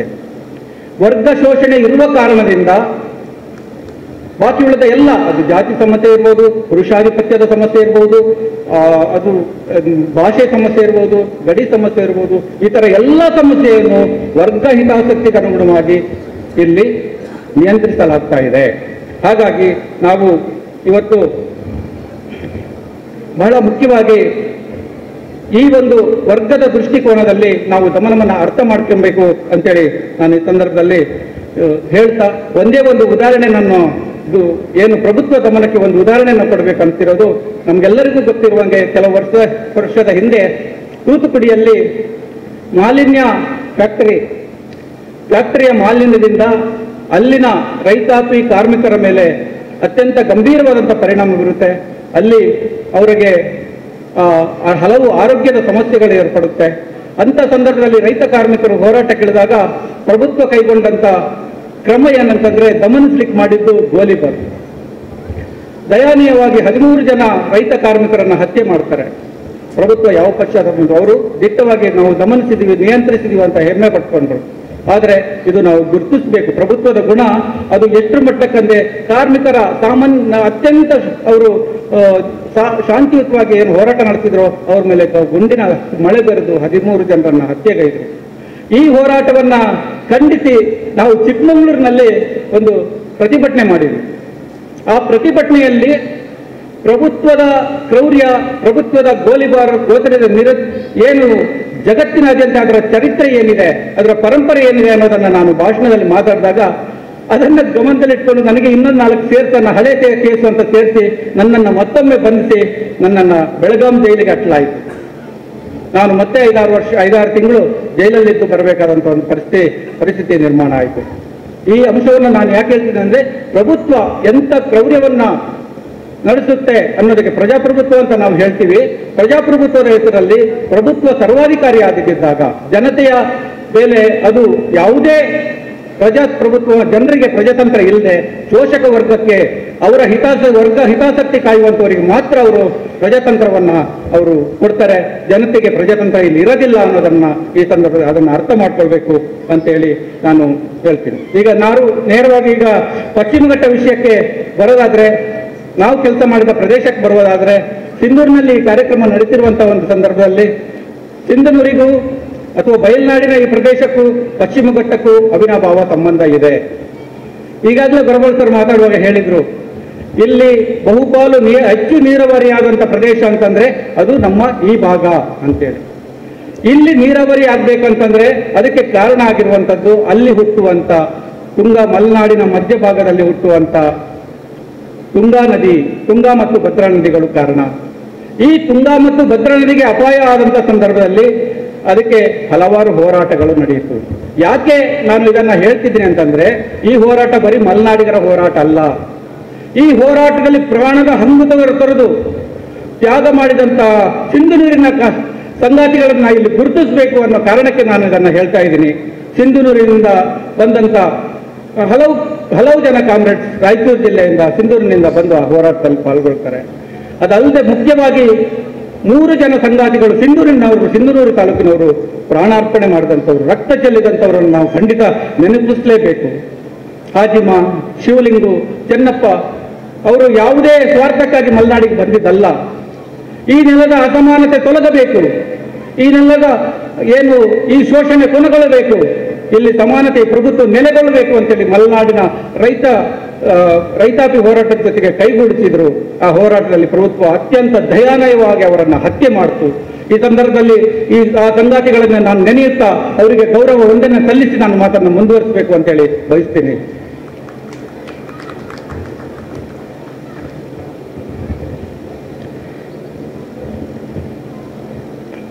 ಸಮಯ ಮುಗಿತಾ ಇದೆ, ಆದರೆ ವಿಷಯಕ್ಕೆ ನಾನು ಈಗ ಬರ್ತಾ ಇದ್ದೀನಿ. ಒಂದು 5-6 ನಿಮಿಷದಲ್ಲಿ ಮಲೆನಾಡಿನ ಬಗ್ಗೆ ಹೇಳಿಕೊಂಡು ಮುಗ್ತೀನಿ. ಆದರೆ ಮುಖ್ಯವಾಗಿ ಮಲೆನಾಡಿನ ಪರಿಸ್ಥಿತಿ ಬಗ್ಗೆ ಮಾತಾಡಬೇಕಾಗಿತ್ತು. ಅದು ಖಂಡಿತ ಈಗ ನಾವು ಸಮಯ ಅಲ್ದಿರೋ ಸಮಯದಲ್ಲಿ ಮಾತಾಡ್ಲಿಕ್ಕೆ ಆಗೋದಿಲ್ಲ. ಖಂಡಿತ ಮುಂದೆ ನಾವು ಅದನ್ನು ಮಾತಾಡ್ಕೊಳ್ಳೋಣ ಬೇರೆ ಸಂದರ್ಭದಲ್ಲಿ. ಈ ಸ್ವಾತಂತ್ರ್ಯ ಬಂದು 75 ವರ್ಷ ಕಳೆದ ನಂತರ ಕೂಡ ಮಲೆನಾಡಿನ ಪ್ರದೇಶ ಅಂದ್ರೆ ಹಳೆ ಮೈಸೂರು ಭಾಗದಲ್ಲಿ ಹೆಚ್ಚು ಭೂ ಸುಧಾರಣೆ ಆಗಿದ್ದಂತೆ ನಾವು ಹೇಳ್ತೀವಲ್ಲ, ಆದರೆ ಅದು ಯಾವುದೋ ಕೆಲವು ಮೇಲ್ಜಾತಿ ಶ್ರೀಮಂತರಿಗೆ, ಒಕ್ಕಲಿಗರಿಗೆ, ಈ ತರದ ಭೂಮಾಲೀಕರಿಗೆ, ಈಗ ಭೂಮಾಲೀಕರಾಗಿರುವಂತವರು ಗೇಣಿದಾರರಾಗಿದ್ರು, ಅವರಿಗೆ ಭೂಮಿ ಸಿಕ್ಕಿದೆ ಹೊರತು ಬಹುಪಾಲು ದಲಿತ ಆದಿವಾಸಿಗಳಿಗೆ ಭೂಮಿ ಸಿಕ್ಕಿಲ್ಲ. ಅವರು ಇನ್ನೂ ಕೂಡ ಭೂರಹಿತರಾಗಿದ್ದಾರೆ. ಅಲ್ಲಿ ಇನ್ನೂ ಭೂಮಾಲೀಕರ ದೌರ್ಜನ್ಯ ಇದೆ. ಇನ್ನೊಂದು ಕಡೆ ಅರಣ್ಯ ಇಲಾಖೆ ದೌರ್ಜನ್ಯ, ಅರಣ್ಯ ಕಾಯ್ದೆಗಳು ಬಹಳ ಮುಖ್ಯವಾಗಿ ನಾವು ಗುರುತಿಸಬೇಕಾಗಿರೋದು. ಅರಣ್ಯ ಕಾಯ್ದೆಗಳು ಕುದುರೆಮುಖ ಕಂಪನಿಯನ್ನ ಬಂದ್ ಮಾಡಲಾಯಿತು. ಅದ್ರ ಹೋರಾಟದ ಬಗ್ಗೆ ನಾನು ಇವಾಗ ಮಾತಾಡೋದೇ ಬೇಡ, ಅದು ಗೊತ್ತಿರೋದು ಎಲ್ಲರಿಗೂ. ಆದರೆ ಅಲ್ಲಿನ ಪರಿಸರದ ರಕ್ಷಣೆ ಹೆಸರಿನಲ್ಲಿ ಬಂದ ಯೋಜನೆ ಏನಿದೆಯೋ ಈ ಯೋಜನೆ ಬಗ್ಗೆ ನಾವು ಒಂದು 2 ನಿಮಿಷ, ನನಗೆ ಒಂದು 5 ನಿಮಿಷ ಮಾತಾಡ್ತೀನಿ ಅಂತ ಕೇಳ್ಕೊಳ್ತೀನಿ, 5 ನಿಮಿಷದಲ್ಲಿ ಮುಗಿಸ್ತೀನಿ. ಅಂದ್ರೆ ಈ ಯೋಜನೆ ಎಷ್ಟು ಮಾರಕ ಅಂದ್ರೆ ರಕ್ಷಣೆ ಹೆಸರಿನಲ್ಲಿ ಬರ್ತಿರುವಂತ ಯೋಜನೆ. ಪರಿಸರ ಈ ಹಿಂದೆ ಪರಿಸರವನ್ನ ಕಡಿದು ಅಲ್ಲಿನ ಗಣಿ, ಅಲ್ಲಿನ ಸಂಪನ್ಮೂಲಗಳನ್ನ ದೋಚಿದ್ರು 90ರ ದಶಕದವರೆಗೆ. ಆ ಯಾರು ಕಡಿದು ದೋಚಿದ್ರು ಅದೇ ಇವತ್ತು ರಕ್ಷಣೆ ಹೆಸರಿನಲ್ಲಿ ಬರ್ತಿದ್ದಾರೆ. ನಾವು ರಕ್ಷಣೆ ಮಾಡ್ತೀವಿ ಅಂತೇಳಿ ಏನು, ಇಲ್ಲಿದ್ದಂತಹ ಜೈವಿಕ ಸೂಕ್ಷ್ಮ ಪ್ರದೇಶವನ್ನ, ಇಲ್ಲಿನ ಅತ್ಯಂತ ಅಮೂಲ್ಯವಾದಂತಹ ಜೀವ ವೈವಿಧ್ಯತೆಗಳನ್ನ ಇಲ್ಲಿಂದ ವಿದೇಶಿ ಕಂಪನಿಗಳಿಗೆ, ಬಹುರಾಷ್ಟ್ರೀಯ ಕಂಪನಿಗಳಿಗೆ ಲೂಟಿ ಮಾಡಲಿಕ್ಕೆ ರತ್ನಗಂಬಳಿ ಹಾಕಿ ಸ್ವಾಗತಿಸಲಾಗ್ತಾ ಇದೆ. ಅದಕ್ಕಾಗಿ ಹಲವಾರು ಅರಣ್ಯ ಯೋಜನೆಗಳನ್ನ ಇಲ್ಲಿ ತರಲಾಗ್ತಿದೆ. ಅದು ಕುದುರೆಮುಖ ರಾಷ್ಟ್ರೀಯ ಉದ್ಯಾನ ಇರ್ಬೋದು, ಕತ್ತೂರು ರಂಗನ್ ವರದಿಯಂತಹ ದೊಡ್ಡ ಏನು ಟೂರಿಸಂ ಇದು ಏನು ಪ್ರವಾಸ ಇದೇನಾಗಿದೆಯೋ ಅದು, ಇನ್ನೊಂದು ಈ ಎಲ್ಲ ಯೋಜನೆಗಳಲ್ಲಿ ಅವರು 2 ಬಹಳ ಮುಖ್ಯವಾಗಿ ಇಲ್ಲಿ ಜೈವಿಕ ಪ್ರವಾಸೋದ್ಯಮ ಮತ್ತೆ ಜೈವಿಕ ಸಂಶೋಧನೆ ಮಾಡಿ ಇಲ್ಲಿನ ಜೀವ ವೈವಿಧ್ಯವನ್ನ ಲೂಟಿ ಮಾಡ್ತಾರೆ. ಅದಕ್ಕಾಗಿ ಆದಿವಾಸಿಗಳು ತಮ್ಮ ಬದುಕನ್ನು ತ್ಯಾಗ ಮಾಡಿ ಅವರು ಒಕ್ಕಲೆದ್ದು ಹೋಗಬೇಕು, ರೈತರು ತಮ್ಮ ಬದುಕನ್ನು ತ್ಯಾಗ ಮಾಡಿ ಒಕ್ಕಲೆದ್ದು ಹೋಗಬೇಕು. ಈ ತರದ ಘೋಷಣೆ ನೋಟಿಸ್ ಬಂದಾಗ ಅಲ್ಲಿ ಆಕಾಶನೇ ಕೆಳಗೆ ಬಿದ್ದಾಗಿ ಆದಿವಾಸಿಗಳು ಹೋರಾಟಕ್ಕೆ ನಿಲ್ತಾರೆ. ಈ ಹೋರಾಟದಲ್ಲಿ ನಾವು ಅವ್ರ ಜೊತೆಗೂಡಿದ್ವಿ. ಆ ಹೋರಾಟದ ವಿವರವನ್ನು ನಾವು ಬಿಡಿಯಾಗಿ ಆ ನಂತರ ಕೂಡ ಮಾತಾಡ್ಕೊಳ್ಳೋಣ ಊಟ ಟೈಮಲ್ಲಿ. ಆದರೆ ಅಲ್ಲಿ ಬಹಳ ಮುಖ್ಯ 1, 2, 3 ಉದಾಹರಣೆಗಳನ್ನು ನಾನು ಹೇಳ್ತೀನಿ, ಇನ್ನು ಹೇಳಕ್ಕೆ ಟೈಮ್ ಇಲ್ಲ. ಆದರೆ ಒಂದು ಏನಾಯ್ತು ಅಂದರೆ ಆದಿವಾಸಿಗಳ, ನಾವು ಎಲ್ಲರೂ ನೀವೊಂದು ಸಿನಿಮಾ ನೋಡಿದ್ದವರು, ಕುತ್ಲೂರು ಕಥನ ಅಂತೇಳಿ ನವೀನ್ ಸುರಂಜಿ ಅವರು ಒಂದು ಪುಸ್ತಕ ಬರೆದಿದ್ದಾರೆ. ಕುತ್ಲೂರಿನ ವಿಠಲ್ ಮಲೆಕುಡಿಯ ಒಬ್ಬ ವಿದ್ಯಾರ್ಥಿ, ಅಲ್ಲಿನ ಆತ ಆದಿವಾಸಿಗಳ ಪರವಾಗಿ ಆತ ಹೋರಾಟದಲ್ಲಿ ತೊಡಗಿದ ಅನ್ನೋ ಕಾರಣಕ್ಕೆ ಆತನ್ನ ಬಂಧಿಸಿ ಜೈಲು ಹಿಂಸೆ ಕೊಟ್ಟು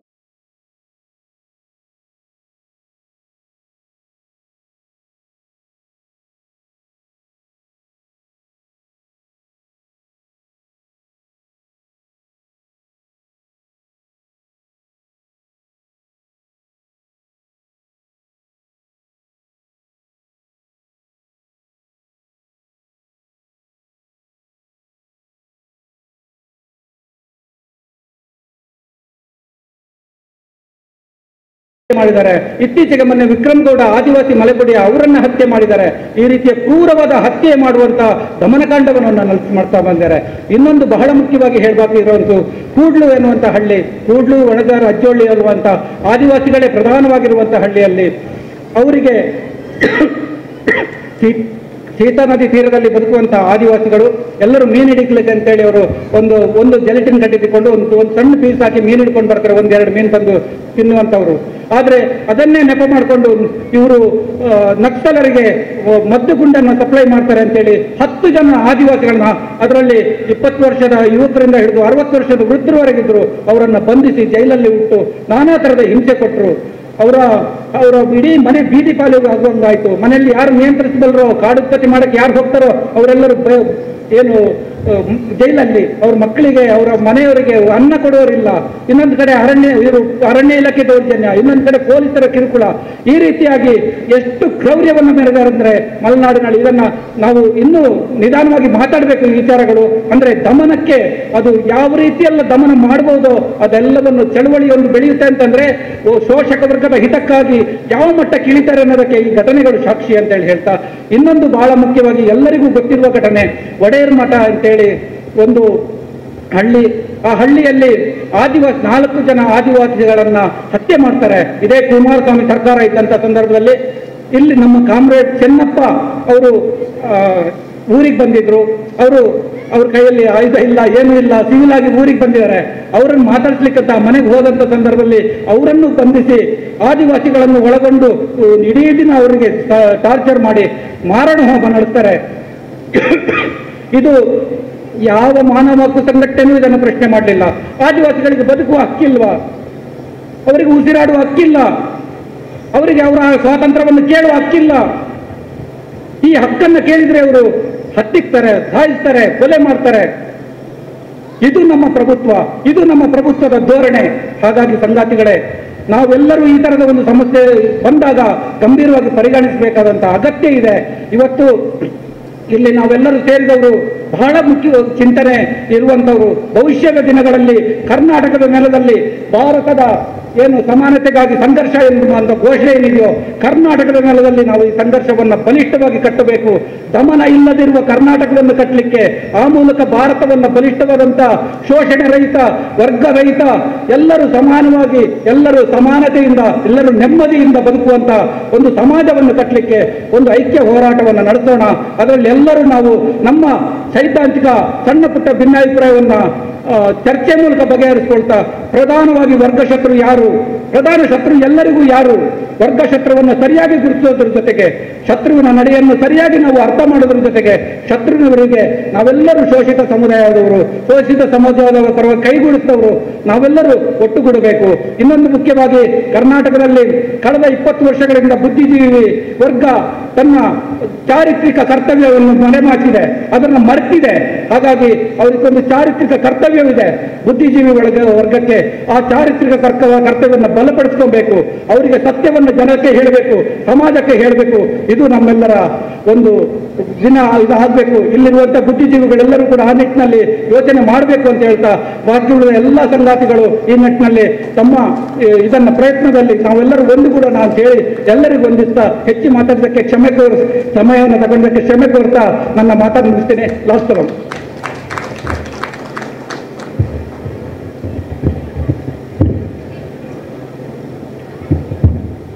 ಪ್ರಭುತ್ವದ ದಮನದ ಕತೆ ಎಂದೂ ಮುಗಿಯದ ಕತೆ. ಆ ಅನುಭವಕ್ಕೆ ಸಮಯ ನಿಗದಿ ಮಾಡೋದಕ್ಕೆ ಕ್ಷಮೆ ಇರಲಿ ಸರ್, ಯಾಕಂದರೆ ಇವತ್ತು ಸಮಾಜಕ್ಕೆ ಬೇಕಾಗಿದ್ದೆ ಅಂಥ ಅನುಭವ, ಹಾಗಾಗಿ ಅನಿವಾರ್ಯ. ಈಗ ರೇಣುಕಾ ಪೂಜಾರಿ ಮೇಡಮ್ ಅವರು, ಇವರು ನಿರ್ಲಕ್ಷಿತ ಸಮಾಜದಿಂದ ಬಂದು ಇವತ್ತು ಕನ್ನಡ ಉಪನ್ಯಾಸಕಿಯಾಗಿ ಒಂದು ಸಾಧಕ ಕುರ್ಚಿಯಲ್ಲಿ ಕೂತಂಥವರು. ಇವರು ಕೂಡ ತಮ್ಮ ಅನುಭವಗಳನ್ನು ಹಂಚ್ಕೊಳ್ಬೇಕಾಗಿ ಅವರಲ್ಲಿ ವಿನಂತಿ. ದಯವಿಟ್ಟು ಮೇಡಮ್.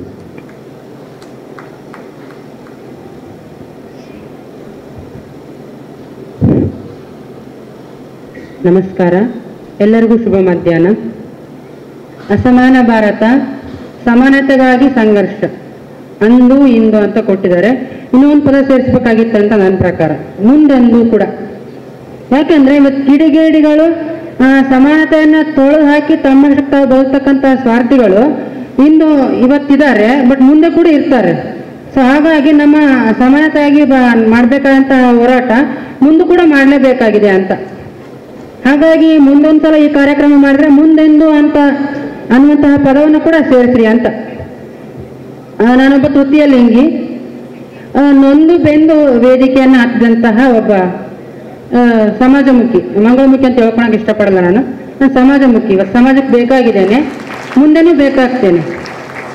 ನನ್ನ ತಂದೆ ತಾಯಿ ತೀವ್ರ ದಾರಿದ್ರ್ಯದಲ್ಲಿ, ಬಡತನದಲ್ಲಿ ನನ್ನನ್ನು ಬೆಳೆಸಿದ್ರು. ಅವ್ರು ನನಗೆ ಪ್ರೋತ್ಸಾಹ ಕೊಟ್ಟು ಶಿಕ್ಷಣವನ್ನು ಕೊಡಿಸಿದ್ರು. ನನ್ನನ್ನು ಯಾವತ್ತೂ ತೊರಿಲಿಲ್ಲ. ಇವತ್ತು ಹೆತ್ತೋರಿಗೆ ಹೆಗ್ಗಣ ಮುತ್ತು, ತಾಯಿ ತಂದೆ ನಮ್ಮ ಮಕ್ಕಳು ಯಾವತ್ತೂ ಬೇಡವನ್ಸಲ್ಲ. ಅದೇ ರೀತಿಯಾಗಿ ನನ್ನನ್ನು ಪೋಷಿಸಿದ್ರು, ಬೆಳೆಸಿದ್ರು. ನಾನು ಇವತ್ತು ಈ ವೇದಿಕೆಯಲ್ಲಿ ತಂದು ನಿಲ್ಲಿಸಿದ್ದಾರೆ. ಆಮೇಲೆ ಇವತ್ತು ನನಗೆ ಬಾಲ್ಯದಲ್ಲಾದಂತಹ ತೊಂದರೆಗಳು, ನನಗೆ ಬಾಲ್ಯದಲ್ಲಾದಂತಹ ದಮನಗಳು, ಚಿಕ್ಕ ವಯಸ್ಸಿನಲ್ಲಿ ನನ್ನ ಮಕ್ಕಳ ಜೊತೆಗೆ ಆಟ ಆಡಕ್ಕೆ ಹೋದಾಗ ಹೆಣ್ಮಕ್ಳು ಹೆಣ್ಣಂತ ಹತ್ರ ಕರ್ಕೊಂತ ಇದ್ದಿಲ್ಲ, ಗಂಡ್ಮಕ್ಳು ಗಂಡಂತ ಹತ್ರ ಕರ್ಕೊಂತ ಇದ್ದಿಲ್ಲ. ನನಗೆ ಬಾಲ್ಯದ ಆಟೋಟಗಳಿಂದ ನಾನು ಇವತ್ತು ವಂಚಿತಳಾಗಿದ್ದೇನೆ. ಆ ನೋವು ಮುಖ್ಯವಾಗಿ ನನ್ನಲ್ಲಿದೆ. ನಾನು ಒಂದು ಒಳ್ಳೆ ಅವಕಾಶ ಸಿಕ್ಕಾಗ ಆ ನೋವಿನಿಂದ ನಾನು ಹೊರಗೆ ಬರ್ಬೇಕಂತೇಳಿ ಇಷ್ಟಪಡ್ತೇನೆ. ಅದು ನನ್ನ ಮೊದಲನೇ ದಮನ. ಆಮೇಲೆ ನಾನೊಬ್ಬ ಅಂಗವಿಕಲೆ.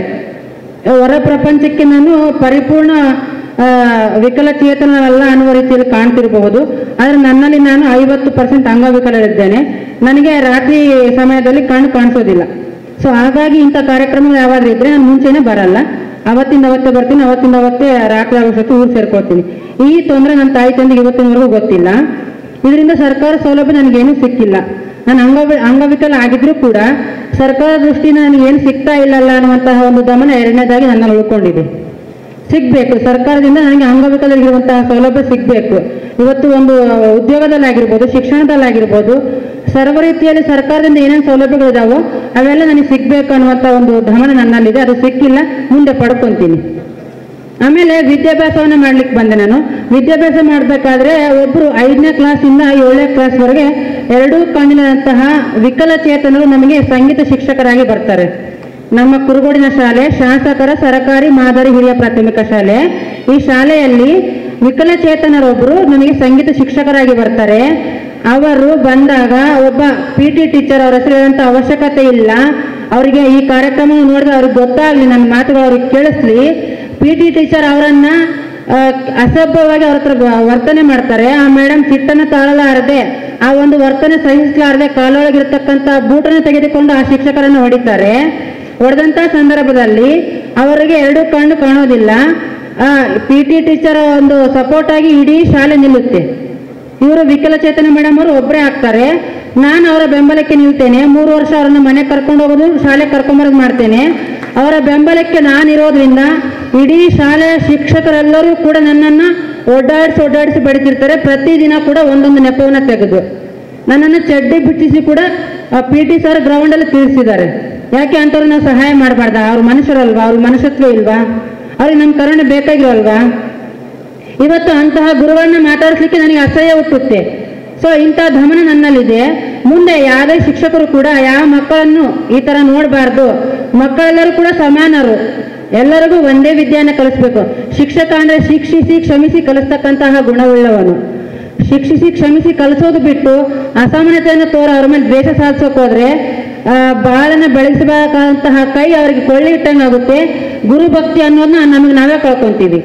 ಇದರಿಂದ ಮುಂದೆ ಬರ್ತಕ್ಕಂಥ ವಿದ್ಯಾರ್ಥಿಗಳಿಗೆ ಎಲ್ಲರೂ ಸಮಾನರಾಗಿ ಸಮಾನತೆಯಿಂದ ಶಿಕ್ಷಣವನ್ನು ಕೊಡ್ರಿ ಅಂತ ಹೇಳಿ ಕೇಳ್ಕೊತೇನೆ. ನನಗಾದಂತಹ ಅವಮಾನ, ನನಗಾದಂತಹ ನೋವು ಮುಂದೆ ಯಾರಿಗೂ ಕೂಡ ಆಗೋದು ಬೇಡ ಅಂತ. ಆಮೇಲೆ ನನಗೆ ಒಂದು ಶಿಕ್ಷಣ ಒಂದು ಜೀವನದಲ್ಲಿ ನೆಟ್ ಅಂತ ಒಂದು ಎಕ್ಸಾಮ್ ಬರೀತಾನೆ. NTA ನೆಟ್ ಎಕ್ಸಾಮ್ ಅನ್ನು ನೋಡ್ಕೊಳ್ಳುತ್ತೆ.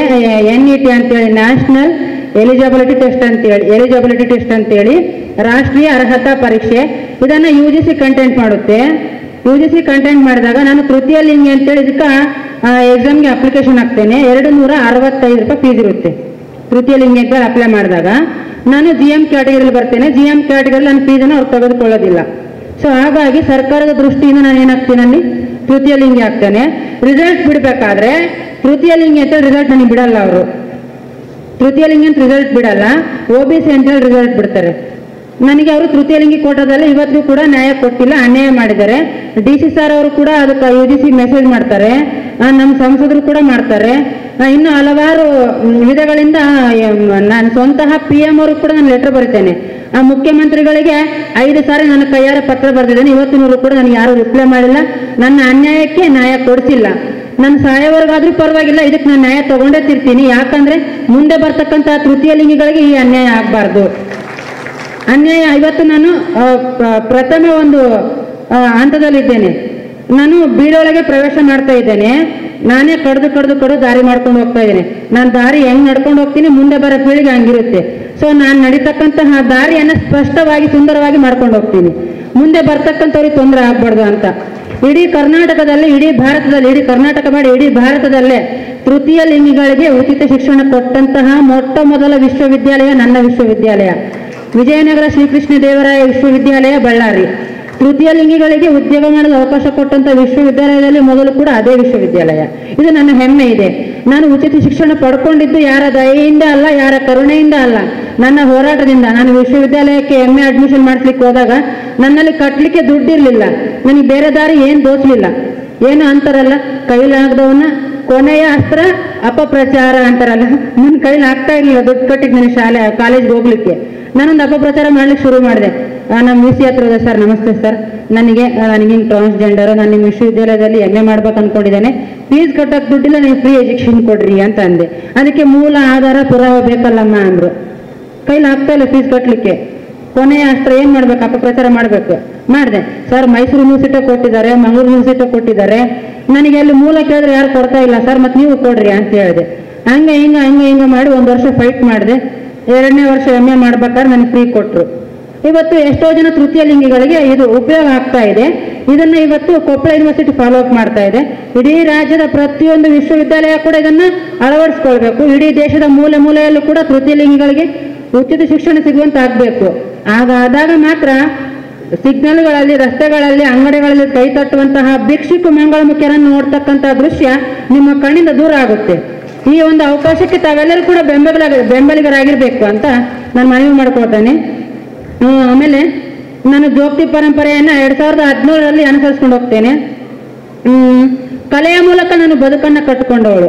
ಜೋಗತಿ ನೃತ್ಯವನ್ನು ಮಾಡಿ, ಯಲ್ಲಮ್ಮ ದೇವಿ ಕಥೆಯನ್ನು ಹೇಳಿ, ನಾನೊಬ್ಬ ಜಾನಪದ ಕಲಾವಿದೆ.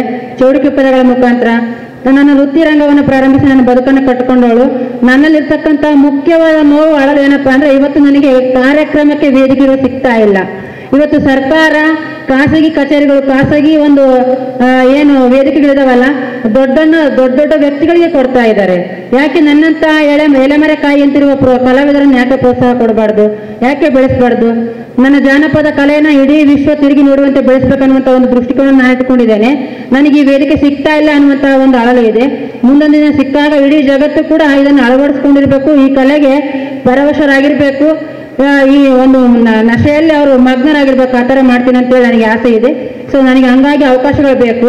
ಇದು ಒಂದು ಕೂಡ ನನ್ನದೊಂದು ನೋವು ಅಳಲಾಗಿದೆ. ಆಮೇಲೆ ನಾನು ಲೈಂಗಿಕ ಪರಿವರ್ತನೆಯನ್ನು ಮಾಡಿಸ್ಕೊಳ್ತೇನೆ. ಲೈಂಗಿಕ ಪರಿವರ್ತನೆ ಮಾಡಿಸ್ಕೊಳ್ಬೇಕಾದ್ರೆ ನನ್ನಿಂದ 1 ಲಕ್ಷ ರೂಪಾಯಿ ದುಡ್ಡು ತಗೊಂತಾರೆ. ನೀನು ಲೈಂಗಿಕ ಪರಿವರ್ತನೆ ಮಾಡಿಸ್ಕೊಂಡಾಗ ನಿನ್ನನ್ನು ಚಾಕ್ರೆ ಮಾಡಲಿಕ್ಕೆ, ನಿನ್ನ ನೋಡಕ್ಕೆ, ನಿನ್ನ ಸಂತೈಸಕ್ಕೆ, ನಿನ್ನ ನೋಡ್ಕೊಳ್ಳಿಕ್ಕೆ 21 ದಿನ ಕಾಲ ಮಟ್ಟಿಗೆ ನಾವು ಜೊತೆಗಿರ್ತೀವಿ ಅಂತ 1 ಲಕ್ಷ ರೂಪಾಯಿ ದುಡ್ಡು ಇಸ್ಕೊಂತಾರೆ. ಆದ್ರೆ ಆ ಪರಿಸ್ಥಿತಿಯಲ್ಲಿ ನನಗೆ ಯಾರು ಇದ್ದಿಲ್ಲ. 2 ದಿನ ಇದ್ರು, 3ನೇ ದಿನ ಯಾರ್ಯಾರ ಒಂದು ವೈಯಕ್ತಿಕ ವೃತ್ತಿಗಳಿಗೆ ಅವರು ಹೋಗ್ತಾರೆ. 3ನೇ ದಿನ ಯೂರಿನ್ ಪೈಪ್ ಇದೆ, ನನಗೆ ತುಂಬಾ ಹೊಟ್ಟೆ ಹಸಿವಾಗಿದೆ, ಇಷ್ಟತ್ರ ಗ್ಯಾಸ್ ಕಟ್ಟೆ ಇದೆ, ನನಗೆ ಊಟ ಮಾಡ್ಕೊಡೋರಿಲ್ಲ. ಇಷ್ಟತ್ರ ಗ್ಯಾಸ್ ಕಟ್ಟ ಮೇಲೆ ತುಂಬಿದ ಕೂಡ ನೀರು ಎತ್ತಿ ಆಪರೇಷನ್ ಅಂದ್ರೆ ಅಸಹ್ಯ ಅಂತ ಹೇಳ್ತಾರೆ. ಇವತ್ತು ವೈಜ್ಞಾನಿಕವಾಗಿ ಆಗಿರ್ಬೋದು, ಮೂಢನಂಬಿಕೆಯಿಂದ ಆಗಿರ್ಬೋದು, ಬಟ್ ಮನುಷ್ಯ ತನ್ನನ್ನು ತಾನು ಬಲಿಷ್ಠವಾಗಿ ಇಟ್ಕೊಳ್ಬೇಕು ಆ ಸಮಯದಲ್ಲಿ. ಆದ್ರೆ ತುಂಬಿದ ಕೂಡ ನೀರು ಎತ್ತಿ ನಾನೇ ನೀರು ಕಾಸ್ಕೊಂಡು ನಾನೇ ಅಡುಗೆ ಮಾಡ್ಕೊಂಡು ಊಟ ಮಾಡ್ತೇನೆ. ಬಟ್ ಈ ಒಂದು ಕಷ್ಟವನ್ನ, ಈ ಒಂದು ನೋವನ್ನ ಎಷ್ಟೋ ಜನ ತೃತೀಯ ಲಿಂಗಿಗಳು ಅನುಭವಿಸ್ತಾ ಇದ್ದಾರೆ. ಆ ಒಂದು ಲೈಂಗಿಕ ಪರಿವರ್ತನೆ ಒಂದು ಕ್ಷಣಗಳನ್ನು ನಾನು ಒಂದು ಕವಿತೆಯ ಮೂಲಕ ಕಟ್ಕೊಂಡಿದ್ದೇನೆ. ನರಕದ ನೆತ್ತರ ಅಂತೇಳಿ ನನ್ನ ಒಂದು ಕವನದ ಶೀರ್ಷಿಕೆ. ಅಂಗವೊಂದು ಕತ್ತರಿಸಲ್ಪಟ್ಟಾಗ ಅದರ ಮೂಲಕ ಉರಿಯುವುದು ಕೇವಲ ದೇಹವಲ್ಲ, ಆತ್ಮ. ಅಂಗವೊಂದು ಕತ್ತರಿಸಲ್ಪಟ್ಟಾಗ ಅದರ ಮೂಲಕ ಉರಿಯುವುದು ಕೇವಲ ದೇಹವಲ್ಲ, ಆತ್ಮ ಉರಿಯುತ್ತೆ. ರಕ್ತವು ಹರಿಯುವುದು ನೆಲದ ಮೇಲಲ್ಲ, ರಕ್ತವು ಹರಿಯುವುದು ನೆಲದ ಮೇಲಲ್ಲ, ಮನಸ್ಸಿನ ಮರಳುಗಾಡಿನಲ್ಲಿ ನಿರಂತರವಾಗಿ, ಮನಸ್ಸಿನ ಮರಳುಗಾಡಿನಲ್ಲಿ ನಿರಂತರವಾಗಿ. ನಾನು ನನ್ನನ್ನು ಆಯ್ದ ಕ್ಷಣದಲ್ಲಿ ಸ್ವರ್ಗದ ಬಾಗಿಲು ಮುಚ್ಚಿ ನರಕದ ಬಾಗಿಲು ನಕ್ಕಿತು. ಪ್ರತಿಯೊಂದು ಉಸಿರಾಟದ ಕ್ಷಣದಲ್ಲಿಯೂ ಕತ್ತಿಯೂರಿದ ಕಣ್ಣೀರು ನನ್ನ ತುಂಟನಗು, ಹೆಣ್ಣಾಜ್ಞೆ ಅಂತ ತುಂಟನಗು. ಪ್ರತಿಯೊಂದು ಉಸಿರಾಟದ ಕ್ಷಣದಲ್ಲಿಯೂ ಕೂಡ ಕತ್ತಿಯೂರಿದ ಕಣ್ಣೀರು ನನ್ನ ತುಂಟನಗು. ವೈದ್ಯರ ಕೈಯಲ್ಲಿ ಗಿಳಿಯಂತಿದ್ದ ನಾನು ಶಸ್ತ್ರ ಮೇಜಿನ ಮೇಲೆ ದೇವರ ಬಳಿಗೆ ಹೋದ ಶವ. ಮಾಡಿದ ಬದಲಾವಣೆ ಅಂಗ ಒಂದೇ ಅಲ್ಲ, ಅದು ನನ್ನ ಆಸೆಗೆ ತೀವ್ರತೆ ಅಲ್ಲ, ಬದುಕಿನ ಕಿರಣ. ಆ ದಿನಗಳ ರಾತ್ರಿ ಹಾಸಿಗೆ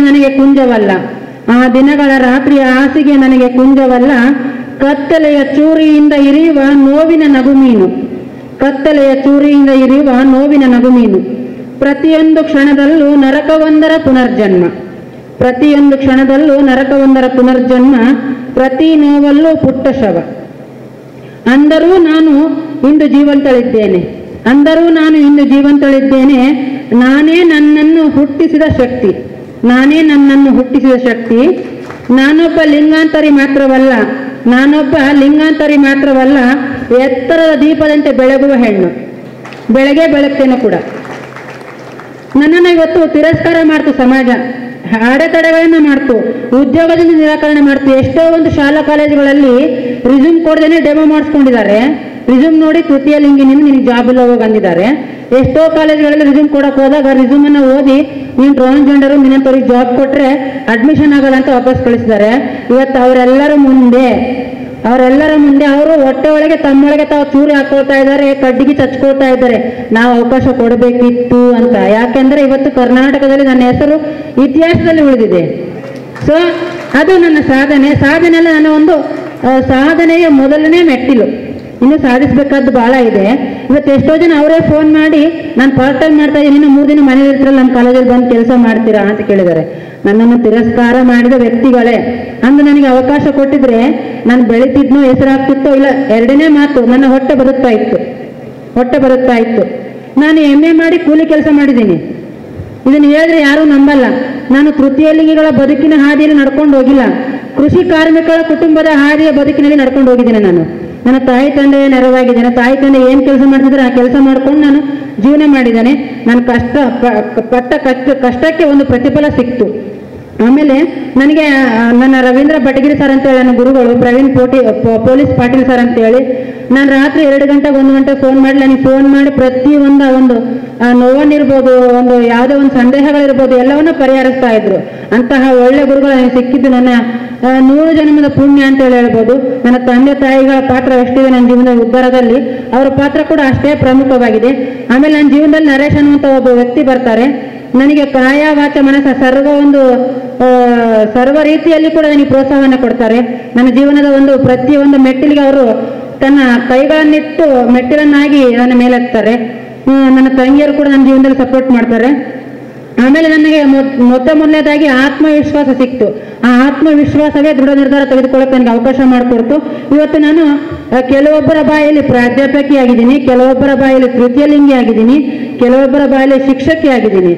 ಒಟ್ಟಾರೆಯಾಗಿ ನಾನೊಬ್ಬ ಅಕ್ಷರವನ್ನು ಕಲಿಸ್ತಕ್ಕಂತಹ ಗುರು ಅಂತೇಳಿ ಹೇಳ್ಕೊತೀನಿ, ಆತ್ಮಾಭಿಮಾನದಿಂದ, ಸಂತೋಷದಿಂದ. ಇವತ್ತು ನಾನು ಟೀಚರ್ ಆಗಿದ್ದೇನೆ. ಇದರಿಂದ ನಾನು 100 ಕಷ್ಟವನ್ನು ಪಟ್ಟು ಬಂದೆ. ನನ್ನ ರಿಜಿಸ್ಟರ್, ನನ್ನ VCಗಳು ನನಗೆ ಸಂವಿಧಾನಾತ್ಮಕವಾಗಿ ಏನು ಸಿಗಬೇಕೋ ಅವಕಾಶವನ್ನು ಕೊಡ್ರಿ ಅಂತ ಕೊಟ್ಟರು. ಸೆಲೆಕ್ಷನ್ ಮಾಡಿದ್ರು.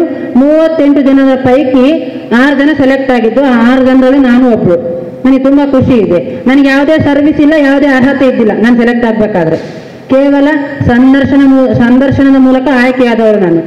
ನನಗೆ ಯಾವುದೇ ಅರ್ಹತೆ ಇದ್ದಿಲ್ಲ. ಈಗ ಅರ್ಹತೆ ಮಾಡ್ಕೊಂಡಿದ್ದೀನಿ. KSET ಆಗೈತೆ, ನೆಟ್ ಆಗೈತೆ. ವಿಶ್ವವಿದ್ಯಾಲಯಕ್ಕೆ ನಾನು ಏನೋ ಒಂದು ಅರ್ಹತಾ ರೂಪದಲ್ಲಿ ಕೊಡುಗೆಯನ್ನು ಕೊಟ್ಟಿದ್ದೇನೆ. ಅವಕಾಶ ಕೊಟ್ಟಿದ್ದಕ್ಕೆ ವಿಶ್ವವಿದ್ಯಾಲಯ ಎಲ್ಲೂ ತಲೆ ತಗ್ಸಂತ ರೀತಿ ನಾನು ಮಾಡಿಲ್ಲ. ತಲೆಯನ್ನು ಎತ್ತಿ ಇನ್ನು ನನ್ನಂತರ 10 ಜನ ಬಂದ್ರೂ ಅವಕಾಶ ಕೊಡುವಂತಹ ರೀತಿಯಲ್ಲಿ ವಿಶ್ವವಿದ್ಯಾಲಯಕ್ಕೆ ನನ್ನ ಅರ್ಹತೆಯನ್ನು ಸಮರ್ಪಣೆ ಮಾಡಿದ್ದೇನೆ. ನಾನು ಯಾವ ಒಂದು ಕೇಂದ್ರದಲ್ಲಿ ಉಪನ್ಯಾಸಕಿಯಾಗಿ ಹೋಗಿ ಕೆಲಸವನ್ನು ಮಾಡ್ತೇನೆ, ಅಲ್ಲಿ ಇವತ್ತು ಪ್ರತಿಯೊಬ್ಬರು ಕೂಡ 100ರಲ್ಲಿ 80 ಜನರು ನನ್ನನ್ನು ಮೇಡಮ್ ಅಂತ ಕರೆಯಲ್ಲ. ಯಾಕೆ? ತೃತೀಯ ಲಿಂಗಿ ಶಿಕ್ಷಕರಾಗಲಿಕ್ಕೆ ಅರ್ಹಳಿಲ್ಲವ? ತೃತೀಯ ಲಿಂಗಿ ಶಿಕ್ಷಕರಾಗಬಾರದ? ನನ್ಕಿನ ಸಣ್ಣವ್ರು ಇರ್ಬೋದು, ದೊಡ್ಡವ್ರು ಇರ್ಬೋದು, ಕ್ವಾಲಿಫಿಕೇಶನ್ ಇದ್ದವ್ರು ಇರ್ಬೋದು, ಇಲ್ಲದೆ ಇರ್ಬೋದು. ಅಲ್ಲಿ ಪ್ರತಿಯೊಬ್ಬರು ಕೂಡ ಕೆಲಸ ಮಾಡ್ತಾರೆ. 48 ಜನ ಕೆಲಸ ಮಾಡ್ತೀವಿ. 47 ಜನರನ್ನು ಕೂಡ ಮೇಡಮ್ ಸಾರ್ ಅಂತ ಕರೀತಾರೆ. ನನ್ನನ್ನು ಯಾಕೆ ಕರಿಬಾರ್ದು? ಹೋಗಮ್ಮ ಬಾಮ ಅಂತ ಕರೀತಾರೆ. ಒಬ್ರು ಏನಮ್ಮ ಏನಿಲ್ಲಮ್ಮ ಅಂತ ಕರೀತಾರೆ. ಒಬ್ರು ಏನ್ರಿ ಎತ್ತರಿ ಅಂತ ಕರೀತಾರೆ. ಇನ್ನೊಬ್ರು ಹಿಂಗ್ ಕರೀತಾರೆ, ಇಲ್ಲಿ ಬಾ ಅಂತ ಕರೆಯೋದು ಸ್ಟಾಫ್ ಅಲ್ಲಿ. ನನಗೆ ಎಷ್ಟು ನೋವಿರ್ಬೇಡ ಮನಸ್ಸಿನಲ್ಲಿ. ಇದನ್ನು ನಾನು ತೊಳೆದು ಹಾಕ್ತೇನೆ, ಬಿಡಲ್ಲ. ಇದನ್ನು ನಾನು ಬದಲಾವಣೆ ಅಂತ ತರ್ತೇನೆ. ಇವತ್ತು ನನ್ನನ್ನು ಯಾರು ಮೇಡಮ್ ಅಂತ ಕರೆದಿಲ್ವೋ, ಮುಂದೆ ಅವರೇ ಮೇಡಮ್ ಅಂತ ಕರಿಬೇಕು ಅಂತ ಉನ್ನತ ಸ್ಥಾನದಲ್ಲಿ ನಾನು ಇರ್ತೇನೆ. ಇದು ನನ್ನ ಒಂದು ಶಪಥ. ಆಮೇಲೆ ಇಷ್ಟೆಲ್ಲ ಒಂದು ಅವಕಾಶಗಳು ಸಿಕ್ಕಾಗ ಪ್ರತಿಯೊಬ್ಬರು ಕೂಡ ಬೆಳಿಬೇಕು. ಯಾರನ್ನ ಕಡೆಗಣಿಸ್ಬೇಡ್ರಿ. ಬೆಳೆಯುವ ಸಿರಿ ಮೊಳಕೆಯಲ್ಲಿ ಇವತ್ತು ಮೊಳಕೆ ಆಗಿದೆ. ಅದು ಯಾವ ಗಿಡ ಅಂತ ಗೊತ್ತಿಲ್ಲ. ನಿಮಗೆ ನೆರಳು ಕೊಡ್ತಕ್ಕಂಥ ಗಿಡನೋ ಗೊತ್ತಿಲ್ಲ, ನಿಮಗೆ ಸಿಹಿಯಾದ ಹಣ್ಣು ಕೊಡ್ತಕ್ಕಂಥ ಗಿಡನೋ ಗೊತ್ತಿಲ್ಲ. ಆ ಗಿಡವನ್ನು ಯಾರು ತುಳಿದು ಹಾಕ್ಬೇಡ್ರಿ. ಆ ಗಿಡಕ್ಕೆ ಪ್ರತಿಯೊಬ್ಬರು ಕೂಡ ಪೋಷಣೆ ಮಾಡ್ರಿ. ಅದು ನಿಮ್ಮ ನೆರಳು ಕೊಡ್ಲಿ ಬಿಡ್ಲಿ, ಮುಂದೆ ನಿಮ್ಮ ಪೀಳಿಗೆಗಾದ್ರೂ ನೆರಳು ಕೊಡುತ್ತೆ ಅಂತ ಹೇಳ್ತಾ ನನ್ನ ಮಾತುಗಳನ್ನು ಮುಗಿಸ್ತಾ ಇದ್ದೇನೆ. ಇಷ್ಟೊತ್ತು ನನ್ನ ಮಾತುಗಳನ್ನು ಕೇಳಿ ನನಗೆ ಪ್ರೋತ್ಸಾಹ ಕೊಟ್ಟು ತಮ್ಮೆಲ್ಲರ ಬೆಂಬಲ ನೀಡಿದ್ದೀರಾ ನನ್ನ ಸಾಧನೆ ಹತ್ತ ತಗೊಂಡು ಹೋಗ್ಲಿಕ್ಕೆ. ನನ್ನಲ್ಲಿ ಏನಾದರೂ ತಪ್ಪಿದ್ರೆ ದಯವಿಟ್ಟು ಕ್ಷಮಿಸ್ರಿ. ಅವರ ಒಂದು ಕೋರಿಕೆಯ ಮೇರೆಗೆ ಒಂದೇ ಒಂದು ನುಡಿ ಆಡ್ತೀನಿ, ಜಾಸ್ತಿ ಆಡಲ್ಲ. ಒಂದೇ ನುಡಿ, ಜಾಸ್ತಿ ಆಡಕ್ ಹೋಗಲ್ಲ. ಬ್ಯಾಸಾಗಿ ದಿವಸಕ ಬೇವಿನ ಮರ ತಂಪ, ಭೀಮಾರತಿಯಂಬ ಹೊಳಿ ತಂಪ, ಭೀಮಾರತಿಯಂಬ ಹೊಳಿ ತಂಪ, ಭೀಮಾರತಿಯಂಬ ಹೊಳಿ ತಂಪ, ಹಡದವ್ವ ನೀ ತಂಪ ನನ್ನ ತವರಿಗೆ, ನೀ ತಂಪ ನನ್ನ ತವರಿಗೆ. ಪ್ರತಿಯೊಬ್ಬರೂ ಕೂಡ ಕೋಟಿ ಕೋಟಿ ಧನ್ಯವಾದಗಳು.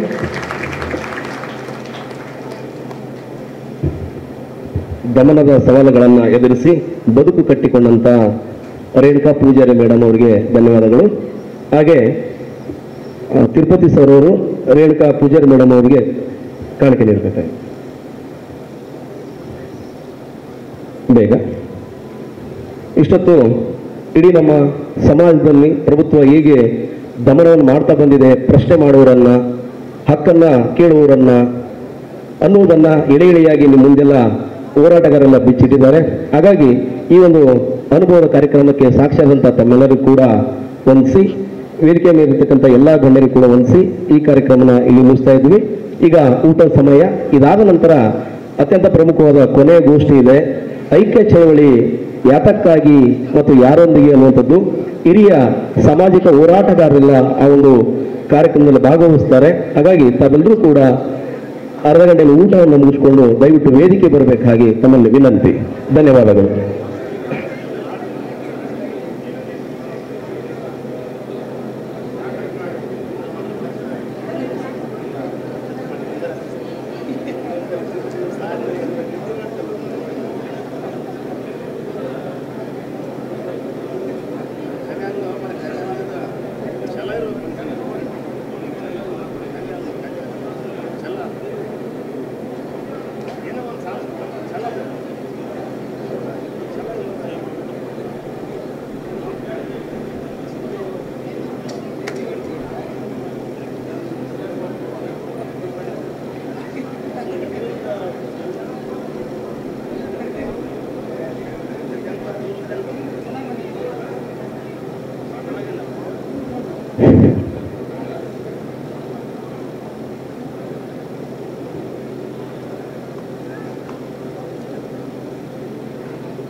ಈಗ ವೇದಿಕೆ ಬಿಡುವಿರೋದ್ರಿಂದ, ವೇದಿಕೆ ಖಾಲಿ ಇರೋದ್ರಿಂದ ಕಲಾವಿದರು ಈ ವೇದಿಕೆಯನ್ನು ಸದುಪಯೋಗ ಪಡಿಸ್ಕೋಬೇಕು.